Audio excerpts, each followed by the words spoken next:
Oh, George Rice. Yeah. From the DBQ? Yeah.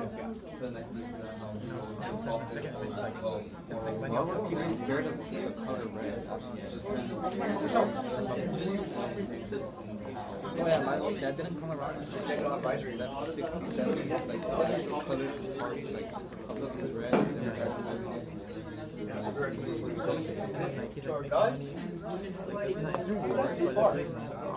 Why you miss somebody like really? I was like, I'll talk like that much. I have a good time, like verbally, but. Like this piece. Yeah, you see, they were still sucking him. I was a little bit annoyed to get on countries because they had my name red too. Italy. Seems to be. I was like, that's too far. Like that, too many. I'm like, fuck about this shit. I try to read something. I'll accept that. Yeah, but even that's, yeah, but then that always means something else. It's never, you know. Yeah, that's my problem. He's gonna be gone for a week, so I don't know. The duct tape is for class. Whole desk. I'm down to do it. To sticky noted. Like, I'm down, bro. I got you. All right. So we have two cartoons that best demonstrate the struggle about what to do about World War I, right? Up to this time period in American history, we've been a very small player on the world stage, right? We have this little window of imperialism, right? 1898, Spanish-American War. We take over the Philippines, take over Guam, take over Puerto Rico. But in terms of like the world stage, we're a small player militarily. I remember back to like the Embargo Act of 1807, and we're like, we're going to stop trading with everybody, and everybody's like, oh, those guys across the Atlantic, and nobody cares about them.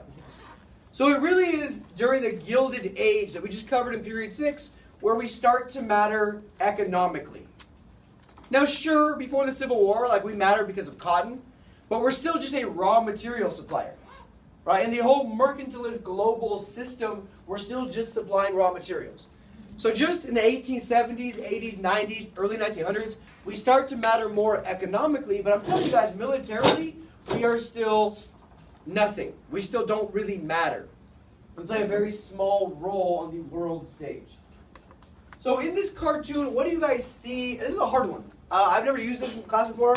I was digging a little deeper for a better way to introduce World War I, and I came upon this, and I was like, oh, this is a cool way to start the conversation. So I'm not looking for the right answer. I'm just looking for a quick discussion about what's going on. So Luis, go ahead. Thanks. Start us off, man. So what I discussed with people behind me was that you see Uncle Sam. Okay. And he's kind of having hesitation. Ooh, good word. He's between the idea of Washington and Jefferson of isolation from European problems. Okay. While I believe that's Lafayette to the left. Ooh. And he wants to build an alliance with the French. Well, that was in the Revolution. Okay. So we have the Washingtonian perspective of isolation. Good job, Luis. And we have the Jeffersonian perspective of support for who, usually? Who was Jefferson wanted to support?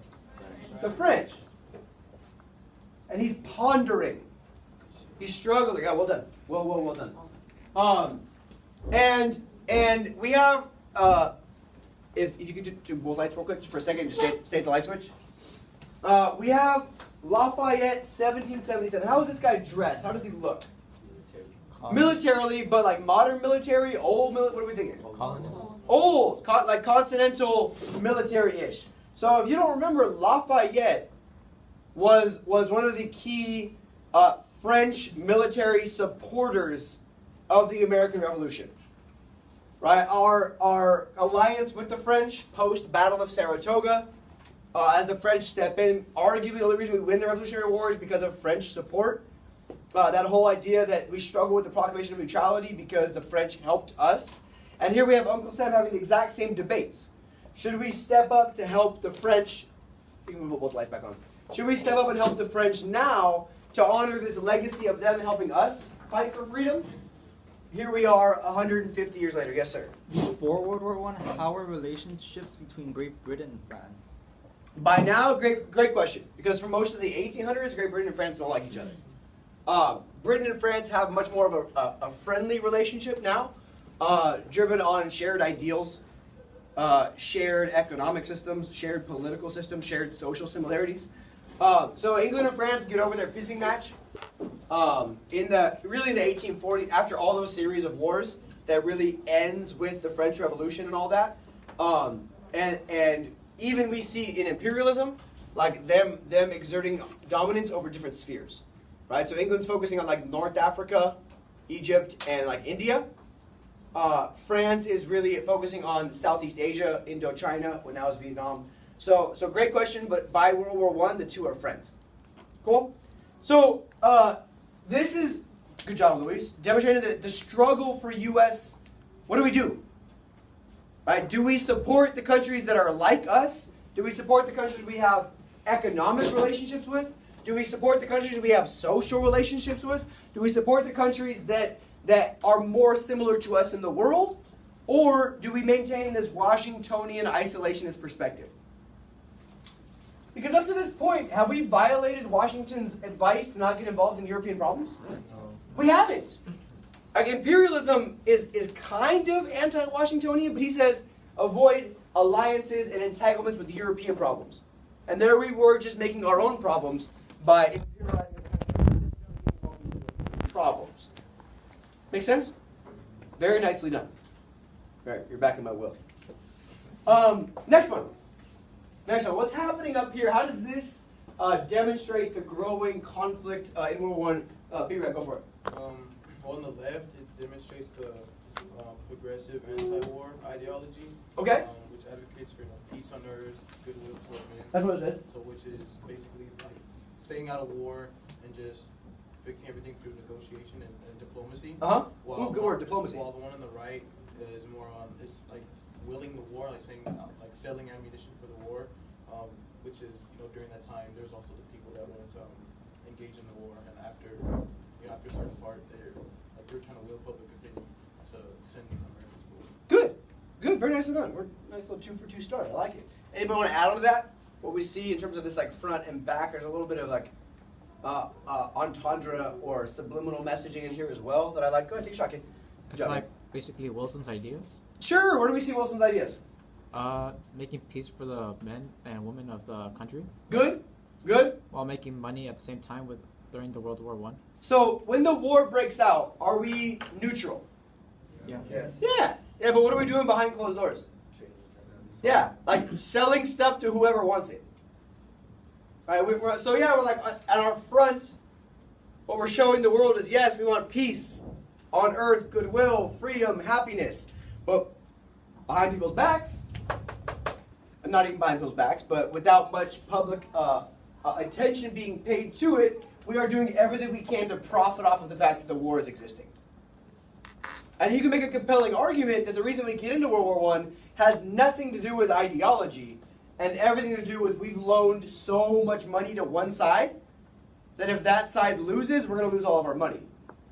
And therefore, we need to ensure that we get into the war to make sure they win. Otherwise, we're shit out of luck on all these loans and purchases and investments that we've made in the France, Britain, Russia, but Russia's out by then, side of things. Reasonable?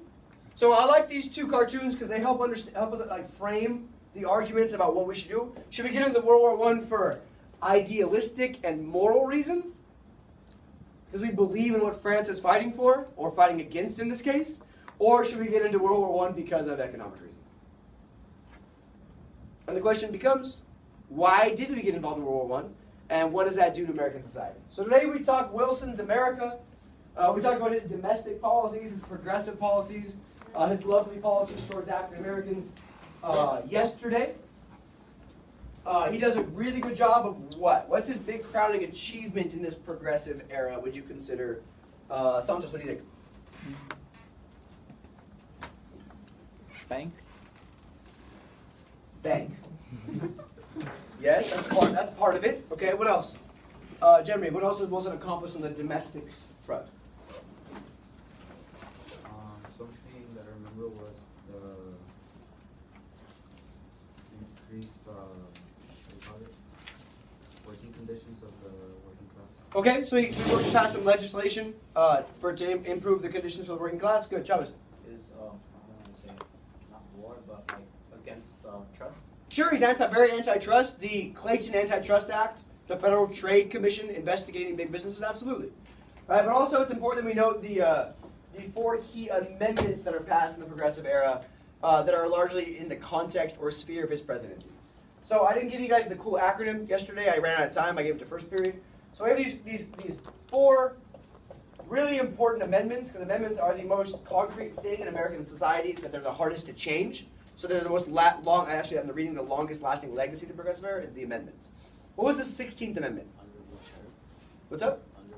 No. Taxes. So that now Congress can charge an income tax to pay for more government, so that more government in theory means more freedoms. What was the 17th? Yeah, direct election of senators. That now we're going to have a direct human to government link between us and who our senators are. It makes our democracy more democratic. 18th. Alcohol. No more alcohol. And the 19th? Women's suffrage. Good. Good. So these are if you're asked in an essay question about the progressive legacy, hitting the amendments is awesome, low-hanging, easy fruit. And who was our first progressive president? Teddy. Teddy. Yeah, right, Teddy. So the acronym, and remember I told you he's like a freaking weirdo who likes to like do judo with heads of state that come to visit the White House. He's aggressively weird and he likes to... Yeah, goes to Africa to rides moose across rivers. But one of his favorite things to do is wrestle, because it's oddly homoerotic and weird. But I'm not kidding you. Like the head of state, the ambassador comes from Japan, and he challenges this Japanese guy to a karate match in the White House. Like, what the? Why? Imagine Trump doing that. Actually, don't imagine that. Heart attack. So the best acronym I can give you, we came up with this at boot camp 2 years ago, and I've used it ever since, is Teddy sucks at wrestling. Teddy sucks at wrestling. We'll give you taxes, senators, alcohol, women every single time. I don't ask you to remember many amendments. These are 4 that I'll ask you to remember. 13, 14, 15 being the 3 prior that are also very important. End of slavery, citizenship, African-American voting. I don't have a cool acronym for that. Maybe we can think of it at the next boot camp. I'll let you guys be creative because I'm not that smart. But Teddy sucks at wrestling. You can make an argument is the best long-lasting legacy of not just the progressive era, but Wilson's presidency as well. But Federal Trade Commission, working conditions, these Clayton Antitrust Act, all that stuff matters. And now we'll deal with Wilson's foreign policy, how he's dealing with problems in other parts of the world. Key concepts are here. The war for American history is not that important. What is important is what happens during the war domestically and how World War I changes our nation's role in the world. Prompt is here. Luis, please. Evaluate the extent to which World War I domestic policies demonstrated change in the U.S. economically, politically, and socially. Cool. So how much do our domestic policies change our country? Our outline is as such. It's on your notes as well. I put neutrality in quotation marks because we are neutral in name only. We'll talk about how we enter the conflict, why we enter the conflict. We'll talk about the war over there. That's what it's called, World War I over there versus over here. Briefly, the World War I is kind of a boring war with a lot of trenches and poison gas and all that mustard gas and people dying and whatnot. The war over here is very important, though. What we do as a country at home is really going to define what happens next in American history. And then we'll talk about conclusions and a missed opportunity. There was a quote in your reading that I asked you to think about when it said like that the U.S. Squandered a chance to like help fix the world's problems by being very short-sighted. I wanted to return so quickly to isolationism that we missed an opportunity to help fix the world going forward. That's going to be a huge thing to come away with for today. So World War I, you guys I'm sure covered it in great depth and detail last year. Right? Kind of. Which one was that? There was one. And up to that point, it is in fact the bloodiest conflict in world history. At the time, it's not called World War I. Why not? It's the first. Yeah, they don't know there's going to be another one. Right? It's called the Great War. About halfway through, it's referred to as the war to end all wars, which it does for about 15 years. Right, pretty successful, right? It's like when I hear this is my month, right? Until about the 15th of that month, and then it's no line. The next month is my month. So it's the war to end all wars. 15 million people, which is just a staggering percentage of the globe, are killed, and in some way or another, 32 different countries are involved. So it really is the first truly global conflict, and that it involves Africa, it involves Asia, it involves North America. But the problems become that the settlement of the war, the way the war ends, the way the war is resolved, leave us more questions than we're solved. Right? We're thinking this war is going to solve all of these problems. We're going to fight it out, figure it out, negotiate it out, diplomatic it out, and then we end up with more questions than we started with. And these legacies of the war that we come out with that are going to pervade not just our foreign policy and domestic policy, but Germany's foreign policy and domestic policy, Great Britain's, France's, Russia's, a lot of Asia's, colonial policies. So much of the legacy of the war is unresolved because we end up with more hatred, more nationalism. We have the Great Depression worldwide because of this, because so much of it is unsolved by the way we leave the world after the war. So what could have been a really cool opportunity at the cost of just 15 million people to solve the world's problems actually becomes the cause of more world's problems. Go figure. So I'm sure you guys have, what's the acronym you've been taught that explains the causes of World War I? Oh. This is old school. Nobody remembers? Multis did a terrible job. I guarantee you next year, you will remember my acronym. You will remember if I say to the hallway, Teddy sucks at wrestling, you'll be like, boom, got you. Something about nationalism? Sure! Maine. Maine. Militarism, alliances, exactly. Imperialism. So, I prefer this. I prefer NEMA, because I think it ranks it in a more appropriate manner. Right? I think that like if we're gonna create acronyms, they should have some sort of logic behind them, other than just what makes a cool word. I know NEMA doesn't make a cool word. Maine is obviously a more normal word. But in my opinion, in studying, the biggest cause for World War I is nationalism. Now, nationalism has been a word in the news recently. Donald Trump has called himself a proud nationalist. Nationalism has a negative connotation, as it should, because it's a negative word, in my uneducated opinion. Because nationalism says, my country is better than you and your country sucks. What's the better version of nationalism? Patriotism. Patriotism is like, I'm proud of my country. And people often get confused on this, but the idea with nationalism is that my country needs to be good at the expense of your country. Yes, sir? And are we seeing a rise of nationalism in Europe? We're seeing a rise of white nationalism in Europe. We're seeing a rise in white nationalism in the United States. We're seeing a rise in nationalism in response to immigration and socialist type of embracement policies in Europe. Absolutely. Good question. Here as well. There's a huge rise in white nationalism post-election 2016. So nationalism is this belief that my country is better than you and I need to be good at the expense of your country, not that we can both be good. Imperialism. My country is greater than others. To prove my country is better than you, I will prove it by building empire. See, they're related. I'm going to prove my country is better than you by having more empire, more colonies, more power, more global influence. So here's what we see, what's called new imperialism. In the late 1800s, like Scramble for Africa. France in Indochina. In a variety of places, the U.S. gets involved later with Philippines, etc.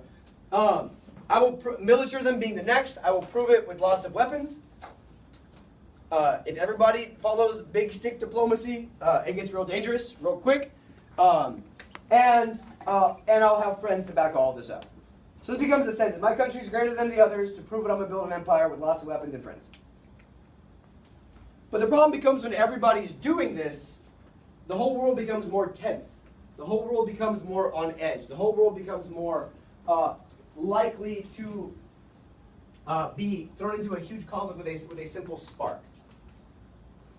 Now, for the most part, as the war breaks out, most Americans see zero reason to get ourselves involved in the European war. Up to this point, what has the United States' best defense been? militarily speaking? Navy. Sure. The oceans. Our oceans have been our best defense because we are the only industrialized country in our hemisphere. Who else is in our hemisphere? Canada. Oh yeah, cool. What are they going to do? Invade us with moose? Mexico, but Mexico has lagged far behind the industrial progress in Mexico and us are not at odds with each other. Who else? Brazil, Argentina. What's Nicaragua going to invade us? Yeah. So our best defense from any European conflict has been the fact that we're really far away. We have the Atlantic on one side, huge ocean, the world's biggest ocean, the Pacific on the other side. We're cool. But what's happened in the last 50 years of the world? Technology, what does that mean? The world has shrunk. So we're no longer, we don't know this yet, but we're no longer able to rely on being geographically isolated to keep us militarily isolated. We can no longer rely on just being far away to keep us out of problems because our world has gotten, the problems in the world have gotten less and less far away as the world has shrunk. There's no direct threat to the U.S. Nobody's threatening to invade the U.S. We're kind of minding our own business. Most people in America favor the Allied powers, the England, France side of things, but we don't favor them strongly enough to actually get involved. You can't win a war without public support. And there's no public support that is pushing us into the war. When Germany invades Belgium, who's a very neutral nation, that causes us to view Germany very negatively. But even with this negative view of Germany, there's not enough opinion behind getting in the war that we think it's our problem. Right? It's kind of like Buchanan with secession. Right? We're sitting here like, hey, Germany, you shouldn't do that. What are we going to do about it? Nothing. But we're going to tell them they shouldn't do that. Right? Like Buchanan with the South. Hey, don't secede, bro. That's not cool. Oh, shit, they seceded. I should do something. I'm going to be out of here in like 4 months anyway, so I think I'll just kick it. We see a ton of propaganda in World War I. We're using this new aggressive press that involves things like yellow journalism for the Spanish-American War, with this very, very famous slogan, "I did not raise my boy to be a soldier." It's a song. It's a best-selling song in the 19-teens. I can play it for you guys after school if you want. It's real catchy. Real catchy. It's got a good beat and everything is dope. No, it's terrible. But there's this philosophy that this is not our problem, this is not our conflict, this is not our issue, we're good to go. Now, England, as you guys know, has always relied on their navy, and England's going to use their navy to exert sea power in the war. Remember Alfred Thayer Mahan? The influence of sea power upon history. Every great empire controls the seas. England is going to try to win the war by controlling the seas. So England begins a blockade to Germany to cut off all war supplies. Germany is largely a landlocked country. Germany needs to import a lot of their war and food materials. And England's like, you can't fight a war if you have no materials. We'll use our navy to blockade their country. They'll have no materials. Who else tried to blockade militarily? We've talked about in this class before. The Anaconda Plan, the North in the Civil War. We're going to keep the South from trading their cotton and importing materials, and they're going to only beat us with a pillow fight. Wilson protests. Wilson's mad. This is important. It shows that we're not really that neutral. Wilson's mad that you blockading Germany means we can't trade with Germany, and that violates our rights as a neutral nation. Question for you guys. Have we had this fight before? That we're mad, we can't trade, and we're neutral. When else has this happened? No, way after that. What? War of 1812 is caused by this.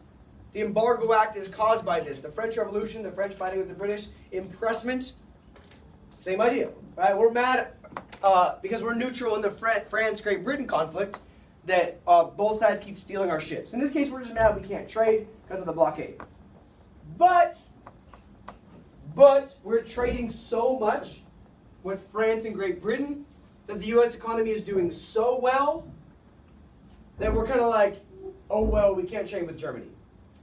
All right, if I have $100 worth of goods to sell, you with me? And I want to sell half to these two lovely ladies, and half to these two lovely gentlemen, and these two bully these two and buy all $100 Am I mad? Why not? I still sold my $100, right? Now the question becomes, did I try to trade with them? Yeah.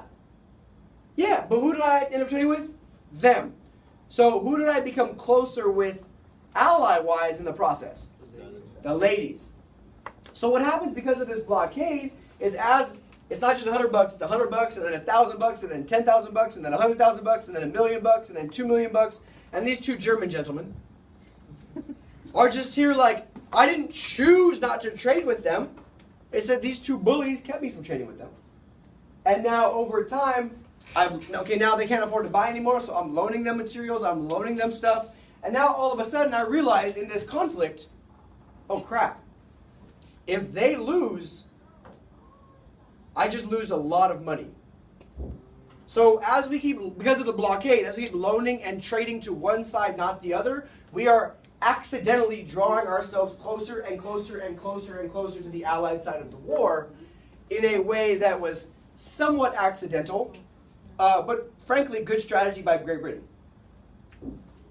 Our trade with Germany all but ends because of the blockade because it's not worth the risk of getting it shot off the boats sinking as we're trying to trade with Germany. So I say that we're neutral in name only because economically speaking, we're not neutral at all. Not by choice, but by actions, we are siding with one side significantly over the other. The U.S. gives about 2.5, for numbers purposes, $2.5 billion in loans to the Allies, but only $27 million in loans to the Central Powers. That's a huge difference, right? $1 billion is 1,000 millions.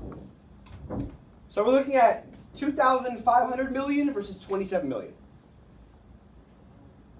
Right? What? $2,750 versus $27. Big difference. So we've loaned far more money to the Allies, and not just trade. What we're exporting across the board has caused our U.S. Trade to increase triple, from $2 billion a year in 1913 to $6 billion a year in 1916. So economically speaking, this war is very good for us, but we are benefiting as a country economically at the expense of one side over the other. By 1916, we are a neutral nation in name only. We are a neutral nation in name only. We are not neutral because of our economic investment in one side over the other. So our war policy, again, neutral military. We have not sent soldiers. We have not sent. We've not started supporting the war effort without being paid back for it. But we are economically certainly involved in the war. Here's a map to show you the effect. It's a pretty cool map. Chart. Excuse me. So here's where the blockade really begins. Take a minute with your partner. Identify what you see on the chart. What does this mean for the war effort? What does this demonstrate? Take a minute, shout it out. I lost my timer. There it is. Cool. What do you see and why? Go for it.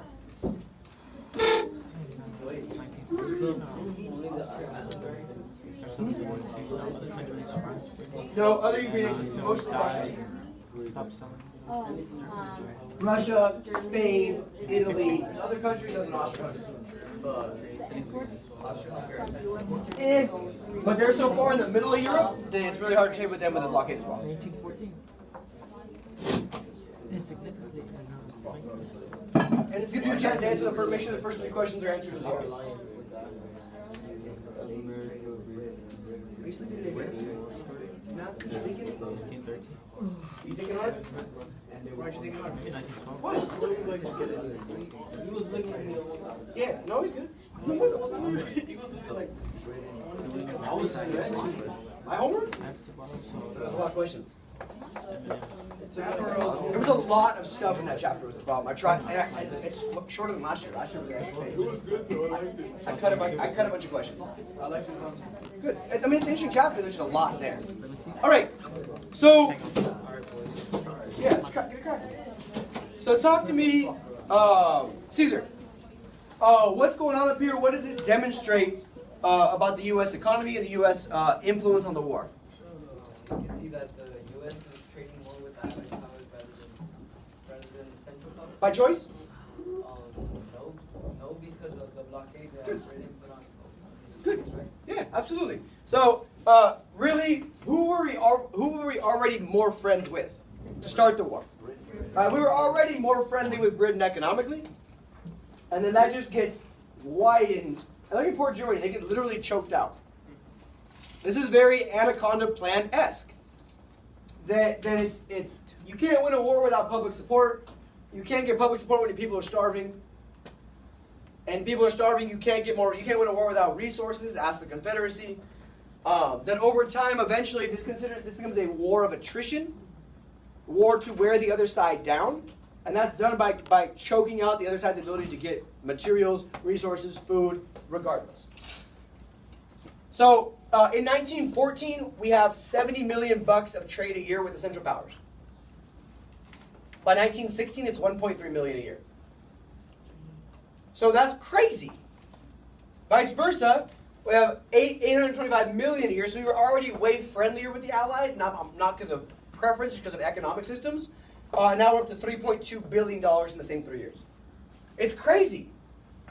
Now what this does, though, and this is important for your notes as well, is World War I transforms us from a nation largely in debt to other countries to a nation that is extending credit to other countries.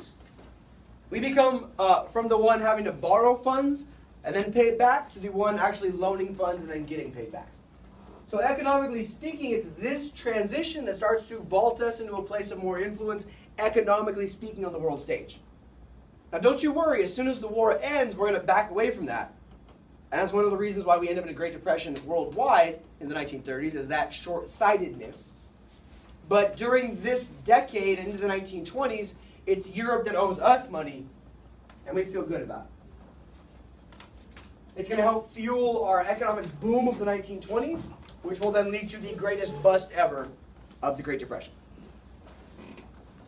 So in 1916, Wilson is running for re-election. Keeping in mind, why did he win in 1912? Why?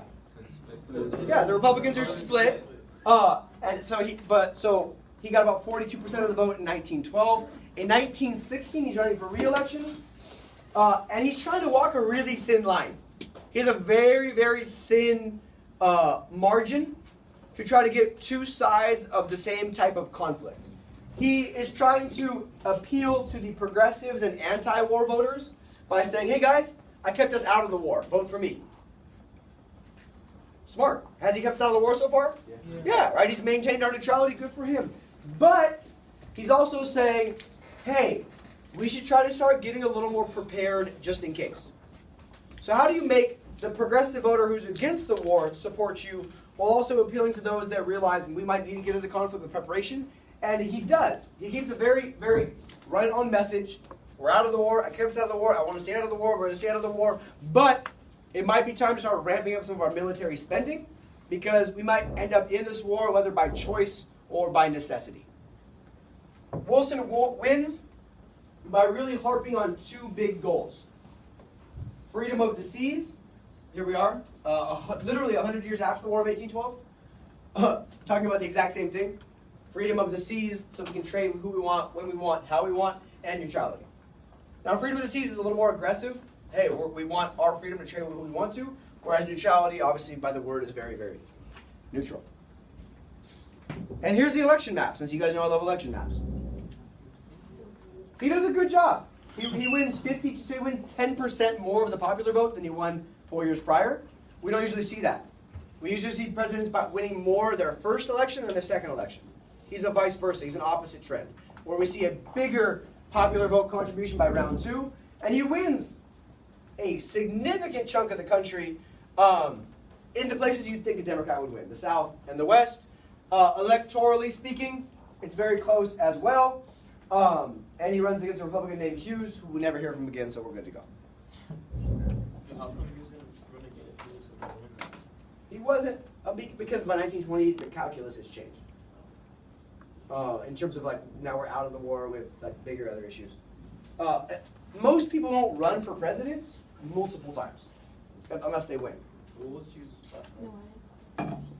Pro-business, Republican, back to tariffs, which aren't working because we're in the middle of a war, and very, very like party Republican. The people that run for president and lose a bunch of times, we remember them because it doesn't happen very often. Clay, William Jennings Bryan, Hillary Clinton. But right after the election, we start preparing for war. This is for your last question on the first page. Right after the election, we create the American Expeditionary Forces, the AEF, which is going to start mobilizing our military to get ready for a war if a war comes. John Pershing is an important name from World War I's conversation. He's the guy in charge of this preparation approach. But despite this little bit of preparation, the U.S. is very, very, very, very unprepared for a full-scale war. When was our last full-scale war? The Civil War. The Civil War, right? You can call the Spanish-American War a full-scale war. It's 3 months long, right? Like, it's not. You can call the Philippine-American. It's not. They're not full-scale mobilization type of wars. We just declare war on Spain, and then the war's over. So we're not ready to mobilize our entire economy into war. We've always had a volunteer army, with the exception of conscription during the Civil War, which is a totally different case because half the country's gone. So the U.S. has this legacy of having a volunteer army, but that's not going to be sufficient. Wilson pushes Congress, and we pass the Selective Service Act, very important, in that we're drafting people during peacetime. And we registered 24 million Americans for the draft, and almost 3 million end up being drafted to fight in Europe. So it's a very non-military war, non-voluntary war, much heavier draft type of war. Now, the Army and Navy increase in size because of numbers, but we have no plan. We have no plan for what to do if and when war comes. Because Wilson says to plan for war is to violate the terms of neutrality. To start creating a war plan involves you doing what? What would that do that would violate neutrality? Kind of. What? Taking a side. That's it. So sure, planning an attack, but who are you going to attack? You have to pick a side. So by creating a war plan, you have to therefore declare like whose side you're on. Do we know whose side we're on?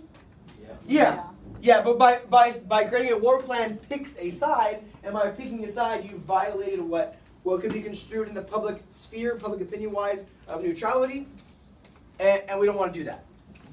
So turn your page, please. The things that finally bring us into World War I, the first is unrestricted submarine warfare.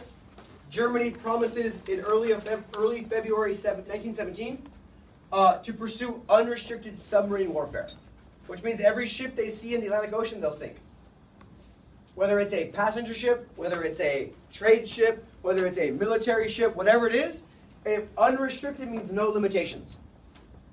The Germans are mad because they think that it's the blockade they're trying to chip away at, and they realize they can't get resources, they're going to start just sinking ships, thinking they're going to sink a lot of British ships, and American ships that are supporting the British. As of January 31st of 1917, we cut off all diplomatic ties with Germany.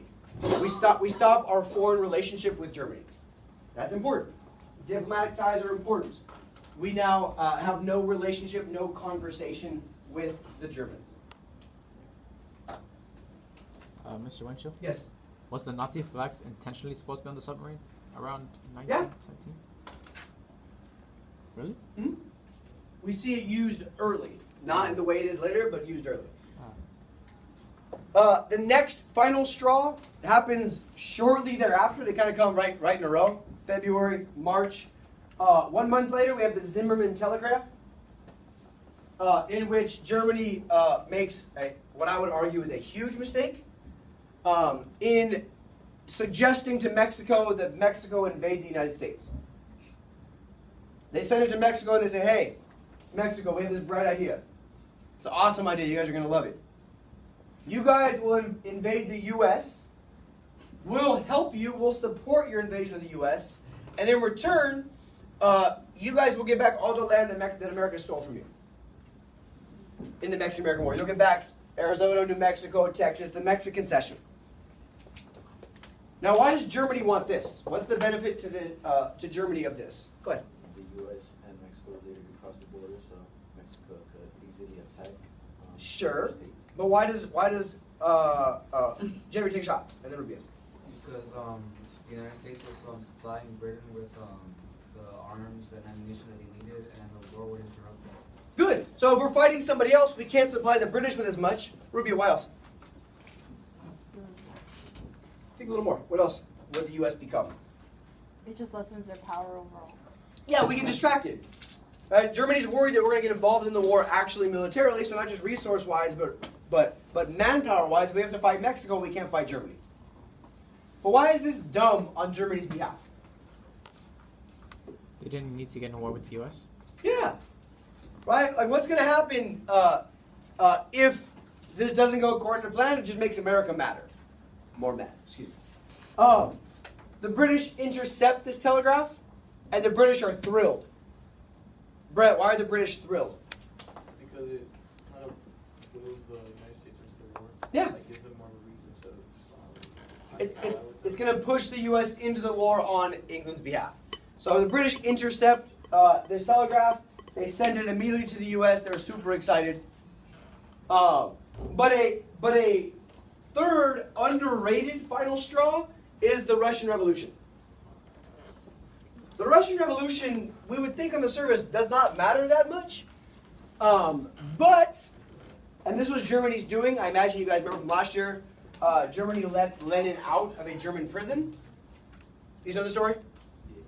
No, really? Lenin, the real architect of the Russian Revolution and Russian communism, is let out. He's in prison in Germany for trying to start a communist revolution. They put him on a train back to Russia to overthrow the Russian government so that the Russian government will become, then therefore, not fighting with Germany. It's super, super sneaky and smart on behalf of the Germans. They send this revolutionary back to his home country to start a revolution. And it works. And we have the Russian Revolution in March of 17. Tsar Nicholas II of Russia is toppled, and Russia is taken over by what resembles a republican type of government. It is not an aggressive communist regime yet. Russia is no longer a monarchy, so now we feel a little bit more comfortable supporting them. And then Russia creates a separate peace. Russia negotiates with Germany, and they create their own separate peace, and they're good to go. The Russians and Germans stop fighting each other, so now, from an ideological perspective, we're only supporting largely two countries that we're already friends with. We don't have to worry about this phrase that I'll use after the World War II, an enemy of my enemies, my friends. But instead, we're only supporting countries that we're already friends with, and there's less of an ideological conflict. So, Wilson, so we go from super neutral, but February, March, by April 2nd, we are asking Congress for a declaration of war. It is the Congress's power to declare war, not the president's. And in his phrase, Chris, read it for me, please. I don't know. Tell me. That one. War has been thrust upon America by the German Empire. Good. The war has been thrust upon us. We didn't ask for it. We didn't do it. But they have thrust war upon us by the German Empire, clearly blaming Germany for the war. The Senate votes 62-6 in favor of the war. The House votes 373-50 in favor of the war. So pretty strongly in favor of the war. And then we send our forces to combat. They do very little, and the war ends like a year later. America. Right, we show up and it's almost done, right? Imagine like a big ass fight. Right, we show up and like kick somebody once. It's like, yeah, we won. Let's do this, baby. Strong America. But we do have a huge contribution to the war. It's just not in manpower. It's in material. It's in money. It's in resources. It's in war equipment. All of that stuff matters more so. And in a long-term war of attrition in which both sides are at a standstill for such a long time, it's that added benefit of us openly supporting the war effort militarily that changes things. That changes things. Cool. So I'm going to have you guys read, if you guys could, Wilson's 14. Now, hold on, give me a second. What if I do this now or in a minute? Yeah. We'll do it in a minute. So the war effect at home is super important. It's all we'll talk about warfare-wise. Sorry, those of you boys who love war. The war is a stalemate. The war, nothing's happening. It's a war of inches, of 6 inches forward, 6 inches back. They use this, for the first time, trench warfare, in which you were digging in to hold territory. A bunch of new weapons are used. Tanks for the first time. Flamethrowers, which sounds like a terrible way to die. A giant ball of flame coming at you. Poison gas, mass death, disease. The trenches are terrible. You're standing in trenches on dead bodies. It's all sorts of disaster. It's muddy. It's awful. It's all bad. It's all bad. And it's important to know the war was a total war for everybody else, and the U.S.'s sacrifice and effort is very small in comparison. We play a very supportive, not central military role. Supportive, not central. Because we spend 3 years trying to pretend we're neutral. In which we see millions and millions and millions of soldiers die. But the Americans are only in the battle for 8 months. By the time we get there, like I said, it's almost over. We only have 320,000 casualties, which sounds like a lot of people. It is a lot of people. But in comparison to 15 million in the world, it's a very small percentage, about 6.8%. And the Allies have a 52% casualty rate, which means over half of the soldiers that fight for the Allies either die or are injured, whereas the Central Powers are at 57%. So the war lasts so long in this exact same place, and nothing's happening, and the same countries are fighting it, that, and neither country, all these countries don't have huge populations, that over time, like if you were in the war, you have over 50-50 chance of dying or getting hurt.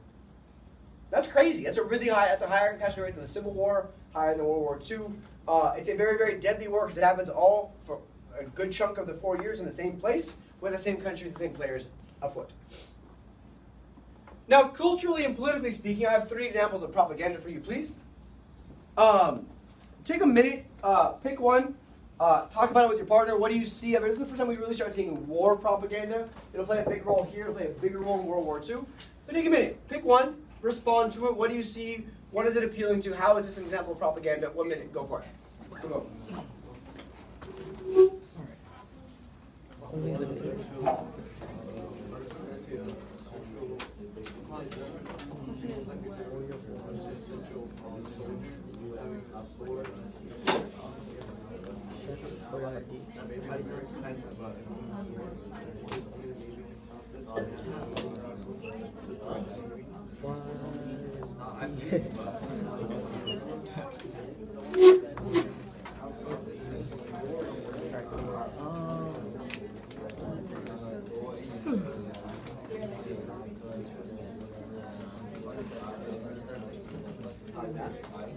YMCA was a thing. You drive a car here, why not? It's not if I didn't have drivers. You drive a car here, why not? All right. So, talk to me, please. Sure, Luis, go for it. Alright, so for the first one, Uh-huh. only the Navy can stop us. We're basically saying that like the Germans, they're leading a massacre, and they're saying that America is the only one that can stop this proliferation of killing from the Germans by entering the war. Sure. What might this do to public opinion against Germans at home? How does it portray the Germans? Monsters, savages, beasts. Yeah, are there a lot of Germans in America? Yeah. Austria-Hungary? Yeah, new immigration. There's a lot of Eastern Europeans in America. How about here? The YMCA. The YMCA, sure. Right? We see the YMCA popping up because of the social gospel and trying to address urban problems. Kat, what is the second one appealing to?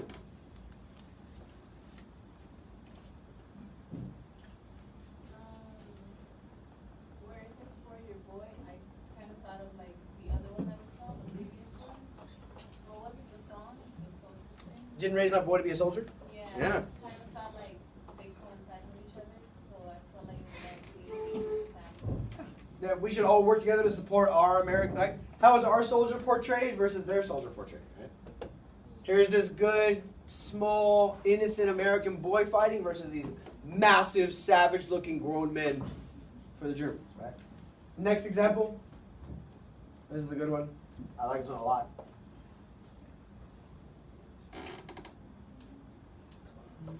See the newspaper? Huns kill women and children. He's obviously thrown out the newspaper and he's taking his shirt off, ready to fight. Yeah. Huns are the Germans. Or the German-Hungarian Empire. Attila the Hun. Yeah, the Hungarian states become countries like Hungary, Germany, Austria. But in general, we start mobilizing public opinion in a way that is very anti-Central Powers, anti-Germany, anti-Austria-Hungary, in a way that is going to propel public opinion for the war, but also playing a huge role as Wilson's 14 points. I want you to read this through the lens. What is Wilson's foreign policy called? From 2 whole classes ago. No, Wilson's foreign policy. We talked about it in the imperialism day. Moral diplomacy, right? So he believes in moral diplomacy, and I told you we'd get more to his foreign policy once we got to World War I. Here we are in World War I, which means he wants to be the example to the world. What's another example of the U.S. trying to be an example to the world? City on a Hill. Yeah, very City on a Hill-esque. So, Wilson's 14 points are, in fact, 14 points that he makes to the world about what to do with the world post-war. Right? What's another example of a president laying out their plans for the post-war world? No? Yeah, Lincoln's second inaugural address, when he's like, yeah, what war? Right? With malice towards none, charity for all, we're going to solve the problems this way. So Wilson's doing the same thing, laying out his proposal for how to deal with the world after the war. I deleted some points because they only deal with borders and nationality disagreements. Very unimportant, it says in bold. But I'm going to have you read the rest of his 14 points, his proposals for the world, answering 3 questions. What are the main goals? How does this demonstrate moral diplomacy or being an example to the world? And what is the ultimate final goal of his proposal? So I'm going to give you 7 minutes on this to answer all 3 questions and get through it. Go for it.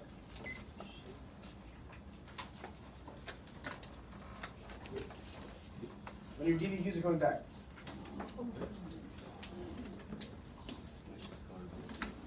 The movie Spectre wasn't bad, dude. It was not bad. You told me twice it was garbage. It looked like garbage. A lot of you guys did a good job, but you need to get more done.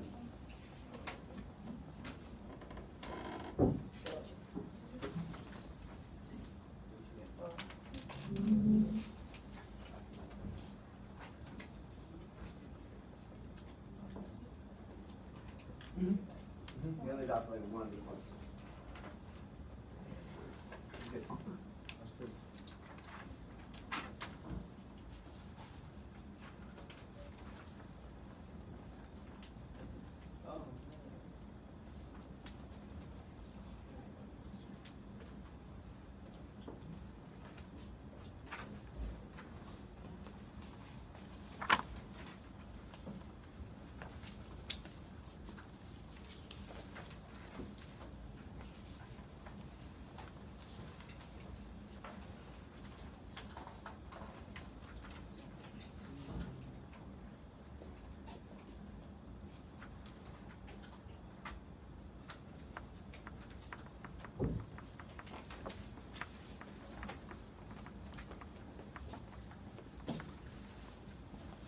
Check the envelope.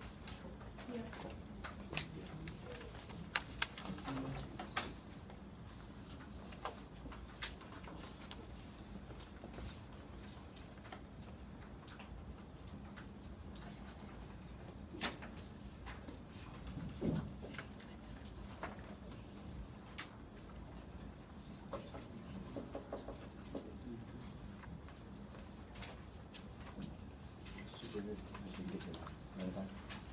Oh, Casey did. Practice matters. Huh?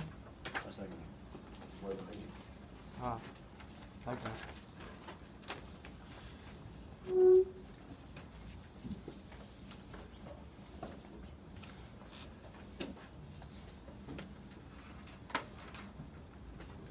What are his goals? What does he want out of the world? We got 4 or so minutes left, guys.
What does he want to do with the world?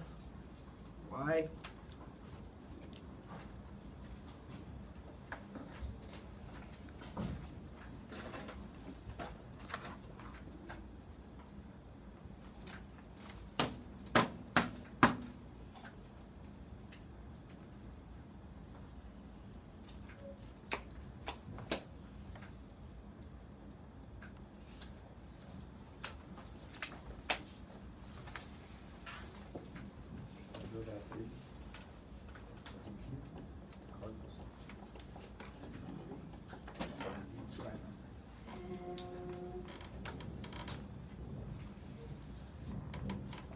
Wow. That means that. Context.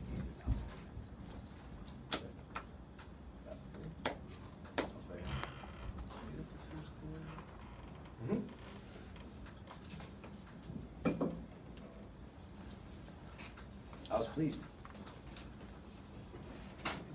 You can get a 4. It'd be wild. So I get carried away.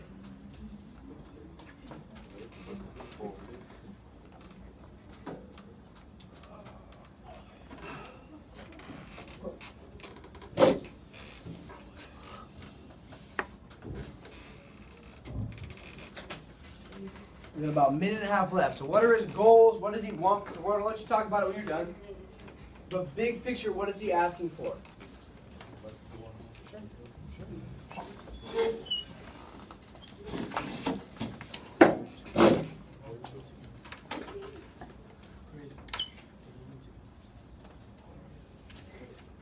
No, you're not, remember?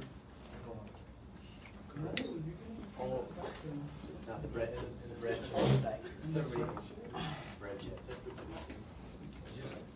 Shed.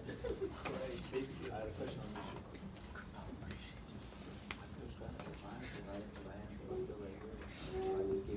Yeah, you didn't mention it. You can't get back to mention it. How does political machines support your argument about the effects of industrialization? Not just detail. Don't just describe it. How does it support the question about the effect of industrialization? 20 seconds. Get it done, guys. Big picture. Wasn't bad. Wasn't bad. A lot of the essays were good.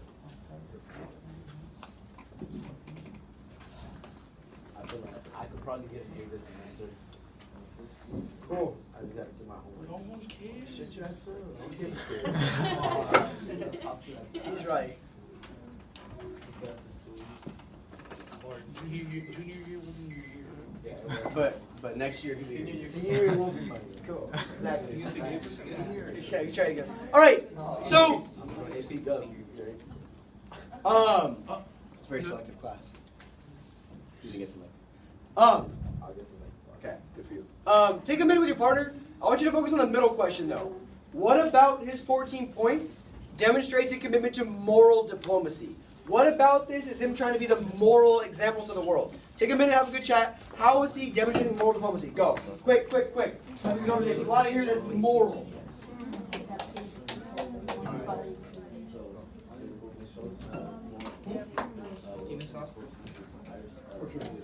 What about this is moral? What about this is example for the world? Facts, right? Good?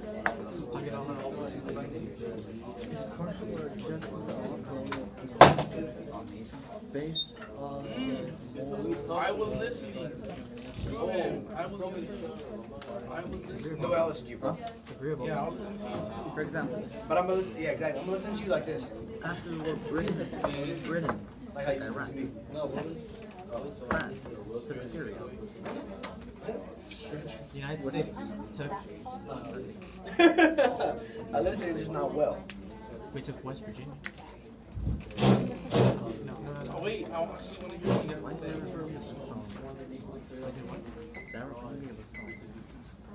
All right. So, talk to me, please. Slaney, what about this is screams moral diplomacy to you? Well, one thing that stood out to me was where he said it cannot be separated in interest or divided in purpose, Okay. which to me was more like saying that Wilson pretty much wants to restore peace for all the nations instead of engaging in conflict. Okay. He wants to restore peace for all nations. Okay, that's reasonable. Luis, then Brett, then Kat. Go. I put Wilson is foreseeing his desires to which he believes will make the world a better place, and he wants an association which all nations would solve their problems diplomatically. He wants a problem-solving. That's a good point. Association to solve problems diplomatically. Good. Brett. Yeah, I was gonna say that. Okay. What else then? There's a whole bunch more. Not having biases toward one another. Okay. So remove bias, And unless you want to be African American working in the government, in which case, never mind. Okay. Good. Kat. What else?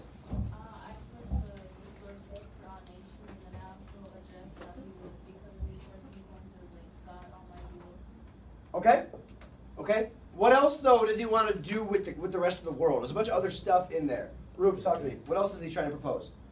Well, it's kind of like proposing freedom or like the end of like barriers, whether it's like economic Good. or geographic. End of barriers. What do you want to do with imperialism?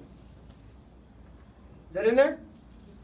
Talk to me. He wants to negotiate with the winners of the war their territorial claims. Okay, to end territorial claims. Says everyone should have self-determination. We should be able to determine for ourselves what we have as our government, which means that other countries aren't telling us how to govern ourselves. Was it like Imperialism. popular sovereignty? It's very much like popular sovereignty. Yeah, that let Indochina govern themselves. Let the African nations govern themselves. Self-determination, and the League of Nations will be there to kind of govern everything with shared powers. Absolutely, absolutely. How about for the victors? There's a 3-word phrase that I attached to the 14 points that I think helps you guys understand what he's talking about. It's in here. It might not be. Who knows, really? We stand together. That's it. That's actually not bad. We stand together. Peace without victory. He wants to ensure that we have peace without victory. Because what does victory imply? Someone has to lose. Someone has to lose. Right? Victory implies I won, you lose. We won, y'all lose. And when somebody wins a war, they get more territory, more power, more influence, whatever it is. He wants to remove that victory piece from the peace process. 2 different words of peace, I apologize. I couldn't think of another word. That victory chunk of winning a war. Because that means somebody lost the war. So, what about this is good? What do you guys think? Brendan, what do you think? What about this proposal is positive? What is it trying to address? I'm not Okay, no problem. No problem. No problem. Hilda, what do you think? What is he trying to solve? What is he trying to address in this proposal? What's good about this? He's basically just trying to take control of basically just help out with like all the teachers. Sure. Johnny, what do you think? What is he trying to solve? What is he trying to deal with here? Sure. Be more specific, though. What? That's mostly it? Louis, take a shot. Well, I would say that while the users of the war, he wants to ensure their stability. Stability is important, absolutely. And also he wants to ensure that they're not under unfair treaties, we should screw them over. Question for you guys. If we listen to Wilson and we do all of these things, have we not solved the problems that got us into this war in the first place? Alliances, imperialism, nationalism. You see my point? What he's trying to do, I think, is very morally upstanding. To try to say, these are all the problems that got us into this scenario. What if we walk away from these problems in a post-war world and create a world in which we're not trying to compete over colonies? We're not trying to compete over trade. We're trying to regulate our policies diplomatically and our conflicts diplomatically with the League of Nations. But what's the downside of what he has to say? Where does he lack credibility? Ruby, what do you think? Where does he lack credibility? I don't know, I guess like this idea of no one will win. Okay. Maybe it's not realistic for nobody to win? Ruby, what else? That's a good question. It's not in the text. It's in your head. Hopefully, maybe it's not. Can you repeat the question? Why does this beautiful proposal lack credibility? Because you can't expect everybody to think the same way as you. Sure, that's a huge part of it. Danny, what? He just wants to hug it all out. He wants to hug it all out. It's a very Michael Bush approach. I dig it. Huh? France and Britain have other ideas. Sure, why? Well, they were fighting the war. They want something out of it. They were the ones fighting the war, Brett. Yeah, I was going to say that America wasn't in the war for that war. Yeah. We just showed up. And I was like, hey, I got all these good ideas. You guys want to listen? And they're like, where have you been for the last 3.5 years?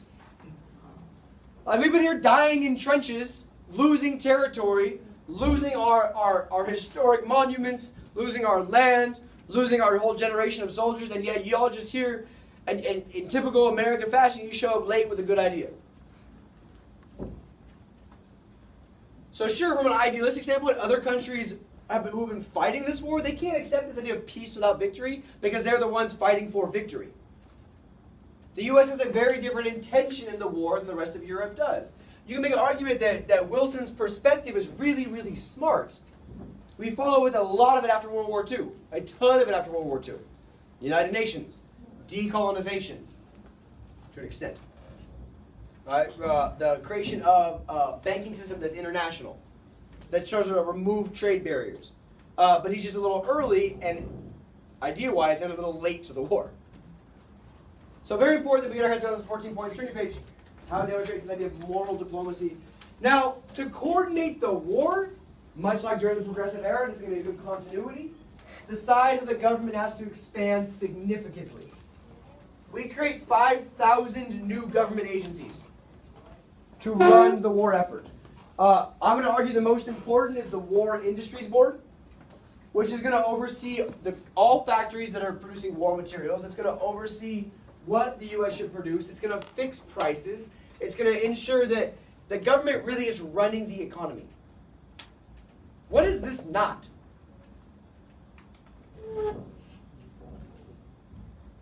No. What if the government's telling us what we're producing, how much we're charging? What is this not? Sure. Be more specific though. It's not capitalism. All right. The government telling us what to produce is not capitalism. But it's a war, so we justify it and we say, oh well. We create the Food Administration, which is supposed to supply the food for the war effort. The Fuel Administration, which cuts down on the consumption of coal and oil, so there's enough for the war. The Railroad Administration, the War Shipping Board is super important, the War Trade Board. The whole economy becomes much more government-run and interconnected to move what we need to where we need it and produce what we need when we need it. It's this that wins World War I more than our human capital being sent to Europe. The guy in charge of the War Industry Board is named Bernard Baruch, and he's often referred to as the dictator of the U.S. economy because he's the one controlling everything that's produced, how much we're charging for it, how much we're paying for it, in a very anti-laissez-faire, anti-capitalist type of approach. Now, unlike in World War II, we don't actually sacrifice, we don't ever ration food and tell people they can't buy things, but we start like cool slogans to encourage people to eat less of specific things. Meatless Mondays, for example. Right? Don't eat meat on Monday. If the whole country doesn't eat meat on Monday, that cuts down by a lot on how much extra meat we can send to troops. Wheatless days. We're encouraging Americans to plant victory gardens so they can grow their own vegetables, grow their own food. Because then everything that they grow themselves, we can send what's grown by massive farms to support the war effort. And the U.S. also imposes gasless days and shuts down factories that we see as non-vital. Again, the anti-capitalism. Imagine being a business owner and having your factory shut down because what you're producing isn't seen as important for the war, and you're told you can't have your factory open for the next 2 weeks. Because you having your factory open means you need to be burning coal, oil, whatever it is you're using for your fuel source. We need that for the war. Again, the size of the government, the influence of the government, the control of the government is a huge increase. The size of the government grows substantially in this war, every war, but especially in this war. Now, from a laboring standpoint, women. Women find this is very big important, a difference from World War II. Women find better jobs. Women don't leave the home for new jobs. Big difference, because World War II, we're going to see a bunch of housewives go to work. In World War I, those women that are already working get better jobs. Reasonable? Our woman workforce doesn't grow by much, but those that are working get better jobs. But a way bigger impact, social, group-wise, is African Americans. This begins what becomes known as the Great Migration, as almost 500,000 Southern African Americans are moving north for industrial jobs to support the war effort. This is what begins to break sharecropping, begins to break this system of plantation labor in the South. And why are African Americans moving north now when they haven't moved north in the last 50 years? Jobs. Right? There are industrial jobs available because of the war. This is going to lead, of course, to race riots. I have a really good slogan for you guys.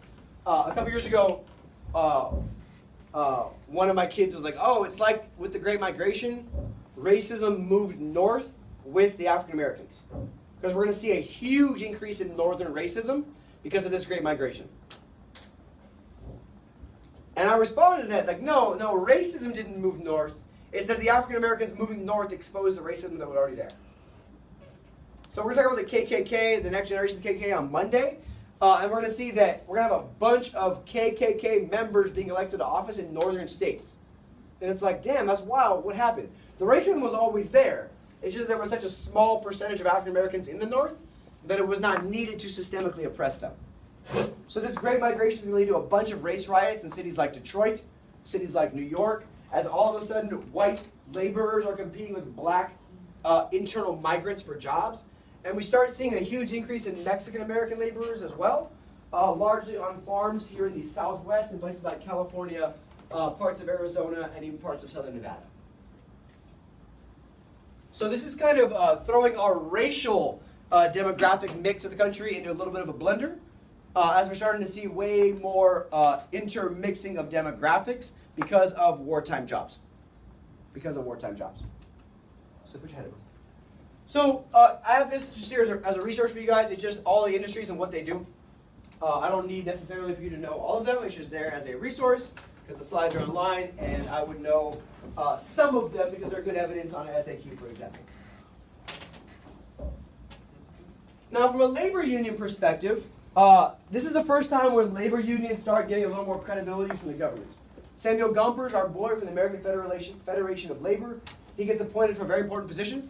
First time we really see a labor union activist getting a government type of job. As he gets appointed to the Council of National Defense. And the government forms the War Labor Board. which gives the government power to standardize wages so that in this factory, that factory, this factory, that factory, we're all getting paid the same, and protects union rights and gives equal pay to women. The War Labor Board is a huge step in the right direction for the power of the laboring class as the government gets involved to support what they're trying to do. Support what they're trying to do. So take a minute, talk to your partner. Why right now, I'll talk right now, why right now would the government and labor finally start working together? Why right now? What's changed when for all the Gilded Age the government never sided with labor? 1 minute, go for it. Chat me out.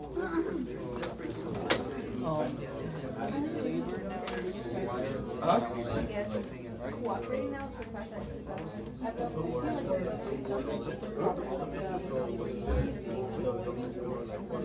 like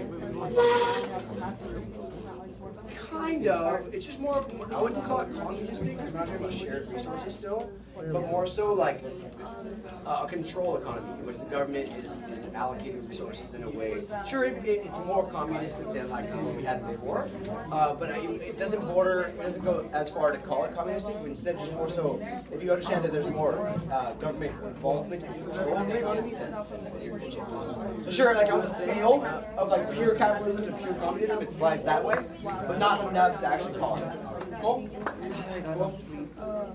All right, 5 seconds. 5 seconds, 5 seconds. Good. Why? Louisa, what do you think? Why right now? Would labor and government finally start working together? Well, I think because during the Gilded Age, I feel like it didn't really matter like labor because the political machines were more in control. Mm-hmm. So I feel like the government benefited more with that, and that's why they sided with them instead of with labor. Okay. Union. And now, because I actually don't know why. No. Okay. Reasonable. Chavez. Because back then they were less valuable. I thought because everyone's at war, they like desperately need people to work. Good. Right now, the workforce is more valuable because the workforce is supporting the war effort. Right? Workers aren't valuable to the government when they're just making steel for railroads because they go on strike and we'll hire new ones. But now, if like important war production plants go on strike, we can't support the war. So all of a sudden, laborers are more necessary, more useful, less replaceable. So here we have all of a sudden the government working to support labor. To a point, though. Only to a point. That's a really good cartoon. I enjoyed this one. We have some examples of strikes. This is the coal miner strike of 1919. What do we see here in this cartoon? Yeah. What do we see in this cartoon? Oh, okay, so the laborers trying to strike. Yep. But the monopoly, well, that's the government. That's Uncle Sam, yeah. Uncle Sam is putting it down, making them cry and slapping them. Yeah. Uncle Sam is sick and tired of these laborers still going on strike for more when they should be happily tipped in the war effort. This is a cartoon of the LA Times. So it's our first example of a local piece of propaganda. Keeping in mind that anytime companies actually did go on strike, the government is saying, hey, we're giving you more money. We're standardizing your wages. So you going on strike now is just you being greedy. So the War Labor Board that we created actually takes over companies if they went on strike. Much like what Teddy threatened to do with the anthracite coal strike, that we'll send the government and take over the factory because the national interests have to come first. So it's kind of like a deal. We gave you more money and better hours, but in return, don't be going on strike during war because that's anti-patriotic. That's against the American interests. Also important is home front propaganda. Super important. This committee was in your reading. The Committee of Public Information makes us very anti-freedom of the press, very anti the American ideals of First Amendment. This might sound familiar. Maybe we had some similar stuff in American history in the past. Maybe. And George Creel, who was a muckraker, he's good at changing public opinion with his messages, is hired to publicize the U.S. war effort. And what the CPI asks for is voluntary censorship in press. Don't criticize the war effort in your newspaper. Don't criticize the war effort in your magazines. They publish a bunch of speeches based on like emotions, about appealing to American sensibilities and American beliefs. We create a bunch of propaganda motion picture films. There's some really funny ones. It just shows like a German in a German war helmet, like stealing a woman and being like rescued by like, an American soldier. They're all terrible. They're all silent because there's no audio on the videos yet. But all of this is going to create a bunch of anti-German sentiment. Right? If everything you're reading in the press is anti-Germany, anti-Germany, anti-Germany, anti-Germany, then American public opinion becomes kind of anti-Germany. Right? It leads a little bit to some vigilantism, or people taking justice in their own hands, violence against Germans who are just living in America. Some famous examples of the motion picture films are like Why We Are Fighting and The Meaning of America, trying to appeal to Americans' patriotic sentiments. We have movies that are anti-German that are published. The Prussian Curse, The Kaiser, The Beast of Berlin, which of course portray Germans as savages, as beasts, as it says, as terrible humans. Maybe my favorite is, you guys ever heard of sauerkraut? Yeah. It's German, like fermented cabbage. America renamed sauerkraut Liberty cabbage. Because we can't call it sauerkraut because that's German. So we're going to call it Liberty cabbage. Pretzels, which are German, are not served in bars because that would be German. Yeah.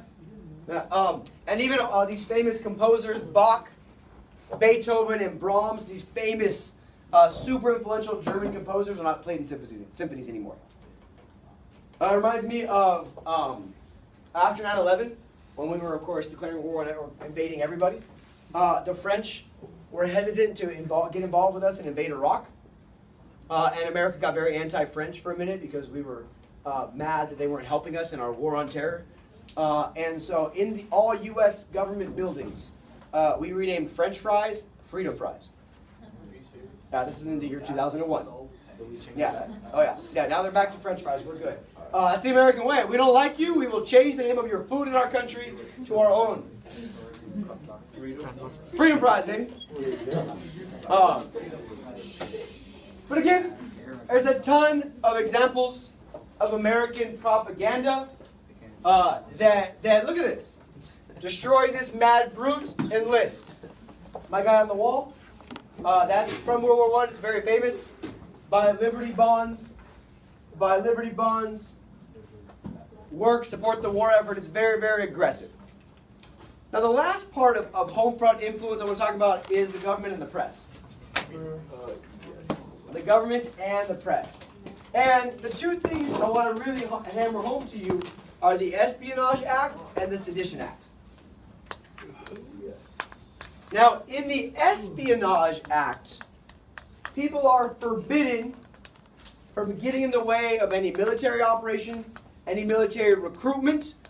So if I'm suggesting to Luis not to sign up for the war or suggesting that he not sign up for the draft, that violates this act. It prohibits any support of our enemies, and it promotes all sorts of insubordination. So the idea being here that you can't do anything in America that would undermine our war effort. The Sedition Act is even more aggressive, as it prohibits anything that is disloyal, profane, or abusive against the U.S. government, the U.S. military, or the U.S. flag. Together, what do these things limit? Freedom of press, freedom of speech, freedom of expression, civil rights. But now, because it's a war, you can't criticize the government, you can't criticize the draft, you can't pass out anti-war pamphlets. What'd you say? Kind of like Lincoln. Kind of like the Alien and Sedition Acts. Yeah. To go against the government, to undermine. To Chavez's point, Wilson was trying to encourage U.S. unity. You can't win a war without public support. And by trying to quiet critiques of the war, you're trying to encourage support. Like Lincoln during the Civil War, Wilson was willing to use force if needed. One of Lincoln's biggest critiques is what he does during wartime to quiet discontent. And in this case, it's the exact same thing. Wilson is aggressively trying to quiet critiques of the war. Now, in this case, however, we have three, gotta know them, three Supreme Court cases that actually decide if the government can do this during wartime. Yeah. So the three cases are Schenck versus the U.S., Debs versus the U.S., and it's under the press still, and Abrams versus the U.S. And in all three cases, it's the last piece of that. You can put on the space, bro. In all three cases, the Supreme Court ruled that yes, the Espionage Act is constitutional. Yes, the Sedition Act is constitutional, and it creates this precedent that the government somehow has more powers over us during war. If the Supreme Court rules that it's cool to put you in jail for criticizing the government, to put you in jail for criticizing the draft, to put you in jail for publishing pamphlets that are anti-war, it creates this important precedent that it's fine for the government to shut down critiques of the government if we're at war. It's kind of crazy, yes? Wait, so when did that change with the war of Vietnam? Good question. We'll talk about that at Vietnam. Great question. And the government uses then this wartime climate to really undermine the more radical labor unions like the Wobblies, the International Workers of the World, to undermine this growing socialism in the U.S., to undermine all these attempted changes by labor unions, to try to get a little more socialistic and crazy. And it's these critiques of free speech that is what really undermines them. Schenck is the most important one of the three. He was sentenced for circulating pamphlets that encouraged soldiers to mutiny.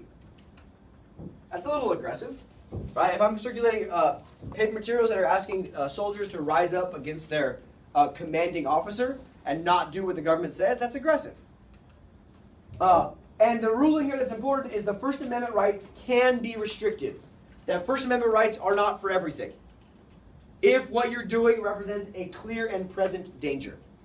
If what you're doing is dangerous to the country or dangerous to other people, you lose your First Amendment rights. The example being you can't walk into a crowded theater and yell fire. Because what would that do? Put people at danger, puts people at risk. If you go to a crowded theater and you're like, fire! Everyone's going to trample out of there and... You can do that if there is a fire. If there's no fire. Now, what we're going to read next is one of my favorite texts of the year. Debs is put in jail. Debs is put in jail when his socialist newspaper, all he did, he's a socialist, was encourage Americans to resist enlisting in the military to fight a capitalist war. He's saying, we're only fighting this war for money reasons. You should not enlist in the military because you're going to fight this war to only support the American capitalists who are trying to get rich off the war. And they put him in jail for it. And in Debs versus the U.S., the Supreme Court ruled, yes, they can put you in jail for criticizing the war effort in that way because it violates the Espionage and Sedition Acts. Socialism, which had been a growing movement in the U.S., has never recovered from the critiques and the damage that it gets through these acts during World War I. Cool. I'll leave that one off for now. So go ahead and I'll have you read Eugene Debs' perspective. I think it's really, really good. He's going to give us a whole review on U.S. history. And he's going to ask, like, why the hell am I in jail if every other example of somebody who went against authority is a hero? It's pretty good. I gave you some context. The government charged over 2,000 individuals with violating these laws, but the most famous of which is Eugene Debs. So I'm going to just have you on the side. I'm not asking for specific questions. Answers, I want you to, what are his arguments against this act? Why is he critiquing the government? Why is he pissed? Okay? I'm going to give you 6. You're going to read it all, and you're going to identify what his critiques are, and then we will finish up strong. 6 minutes, go for it. Yes. Yes. Yes.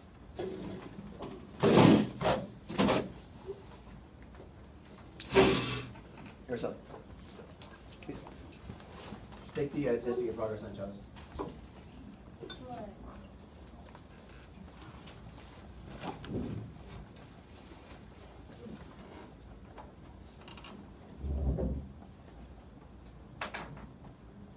I like this speech.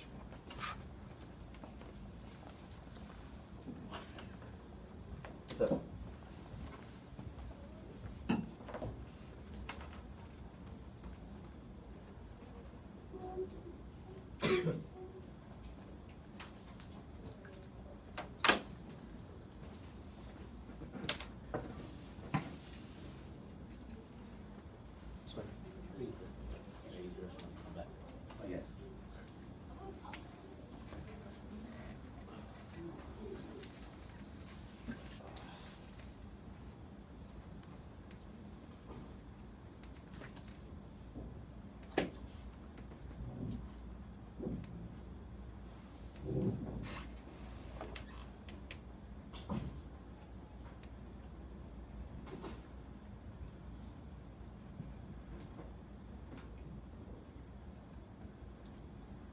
done, Luis?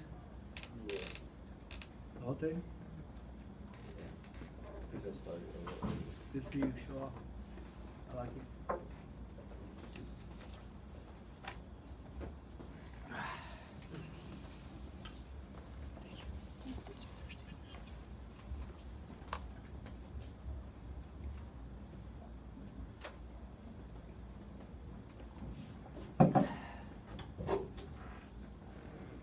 What are his critiques of the U.S. government?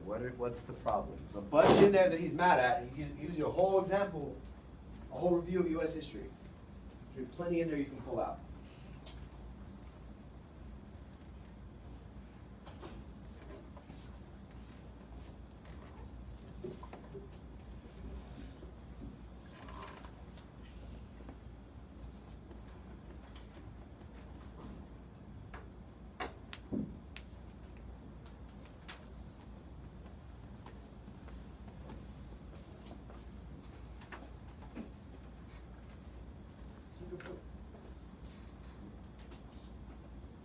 Three minutes.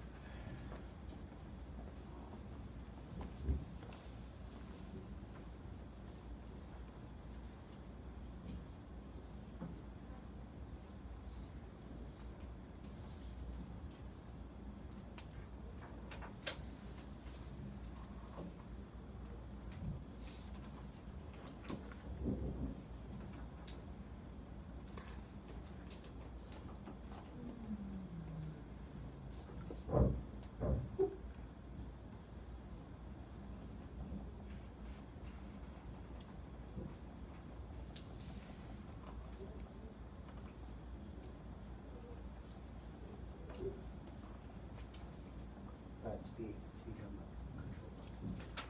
They're changing. They're getting upset. 2.5 minutes. This is a G.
So,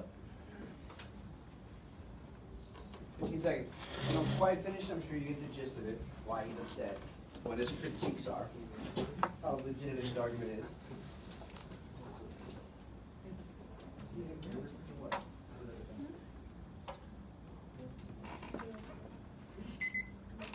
Yeah, they're heroes. All right, take a minute to talk to your partner. What is his overarching critique, and how legitimate is this critique? What is his problem with these policies? The problem, I know, there it is. Problem with these issues. What is his issue? What is his problem, and how legitimate is his complaint? 1 minute, talk about it. Go. Go, go, go. Chat me up. He's basically saying that. He's basically saying that history, like,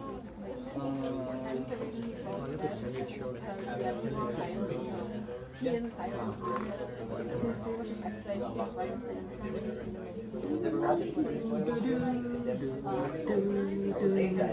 that right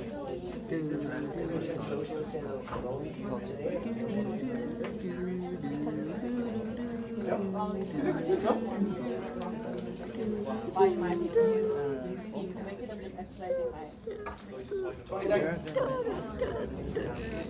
Yeah, good work, Brett. Hypocrisy. Is it? Dig it.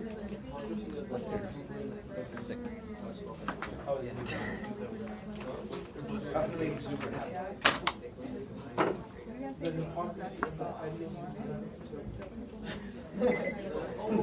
All right. There it is. So, there it is. Johnny, talk to me. What's his problem? What's his critique? What's his complaint? So, he was saying that like the U.S. has been in unnecessary wars, and the people who have been opposed to the wars, they have been praised or like they didn't get a punishment. Yeah. And he's saying he's doing the exact same thing, which isn't like really fair. And yet here he is in jail. It's wild. Right? Why does he think he's in jail whereas the other ones weren't put in jail? What's the big difference to him, Josue?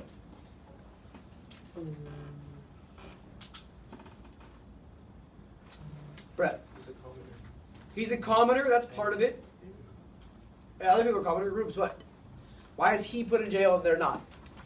Because of the circumstances and because of the situation. Okay. What is he that they weren't? Study? A socialist.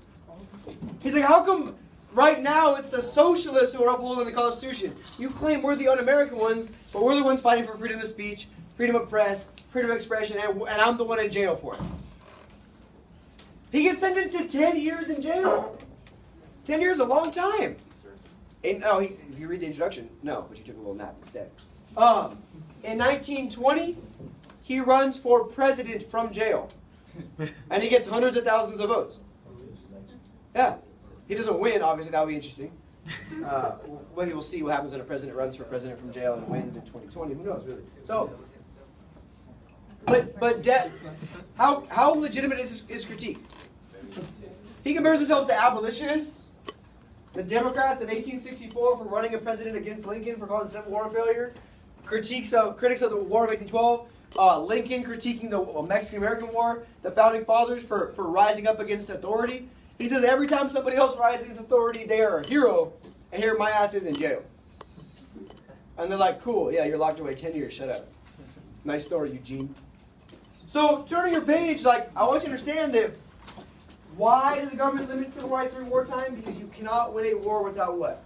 Public support, right? And by shutting critiques down, in a sense, you try to encourage more public support. Yes, sir. What's his middle name? Who gets the court case? Oh, you see Debs versus the U.S.? Yeah, it's Eugene Debs versus the United States. Oh, Eugene v. Debs. Yeah. I don't know his name. Yeah, it's not Eugene against Debs. His name's just Eugene Debs. I apologize. That happened on the note cards last Thursday. Good question. Victor, Vincent. Vanessa. Yeah, Vanessa. Victoria. Victoria's team. You're terrible. So, turn your page. We're almost done, guys. We're paced well. So, Wilson, of course, as you read, he proposes his beautiful 14 points, which approaches this idea of peace. Almost done. You all right there, big dog? Peace without victory. We shouldn't have a winner and a loser. We should just have peace. No winner, no loser, just peace. We can have freedom of the seas, believe in self-determination, and this League of Nations is the big thing. The big takeaway is this League of Nations. So why? Why does Wilson attempt to recreate the world, we talked about this already, with a vision of moral diplomacy, to try to avoid conflict like this in the first place? His goal is to make sure this is the war to end all wars, to ensure that the whole world is in this together. And we don't have a system in which case imperialism and nationalism and competition causes more world wars. Unfortunately, The Treaty of Versailles does not do that. For the most part, the only piece that the Treaty of Versailles takes from Wilson is the League of Nations.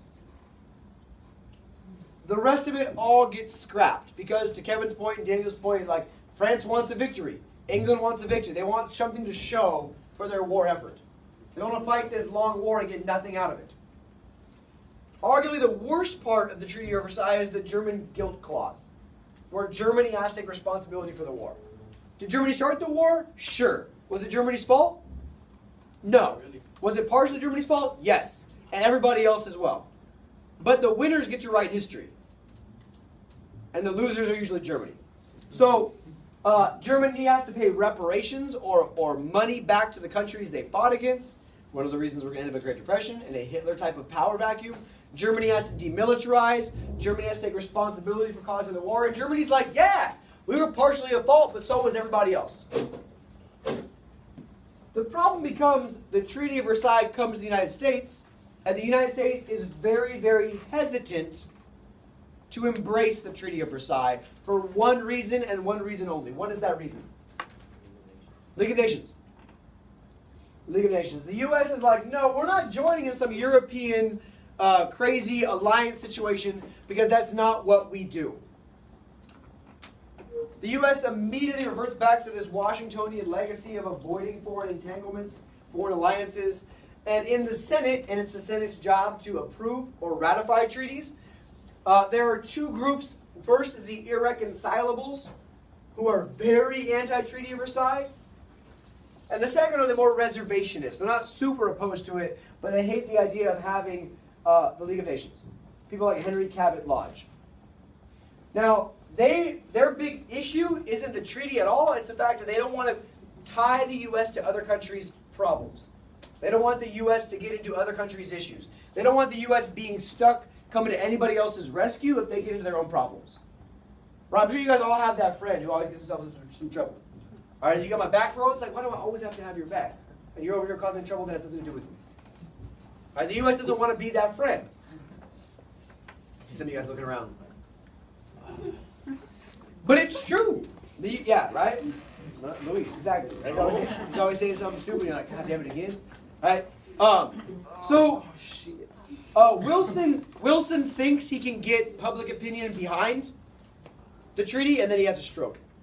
And it's really hard to change public opinion when you're half dead. So Wilson is debilitated by a stroke.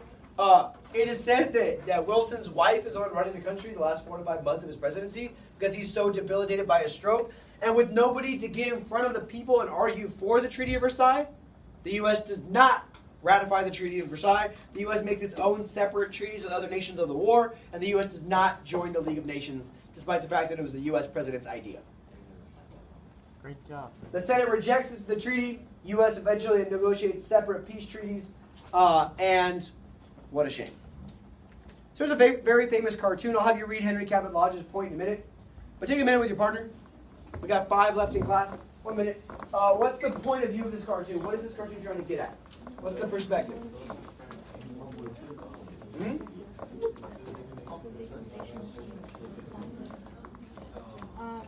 Maybe they were not stable.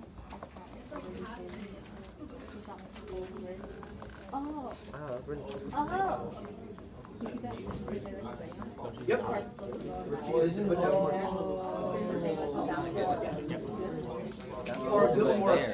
or a building. Right.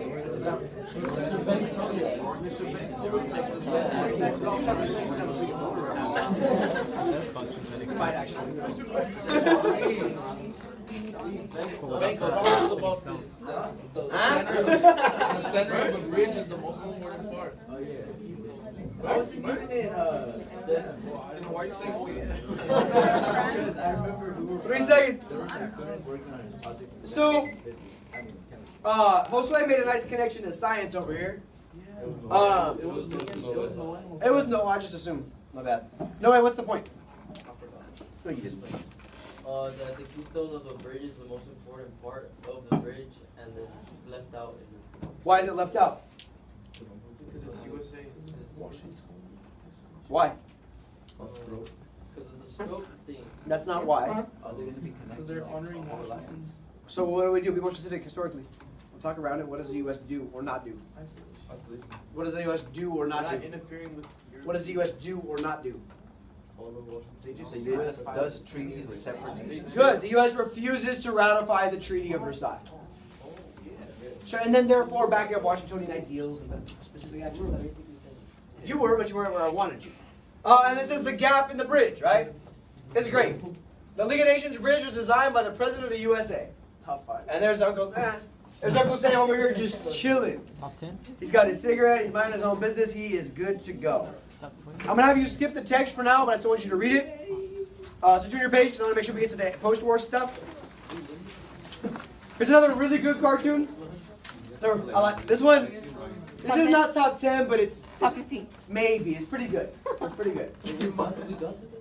What does it say? Here. Public opinion. If any Is that people all there is to can show just cause. Let's go. It's a good one. It's the Kool-Aid Man. Oh yeah. Oh yeah. Look at this fool.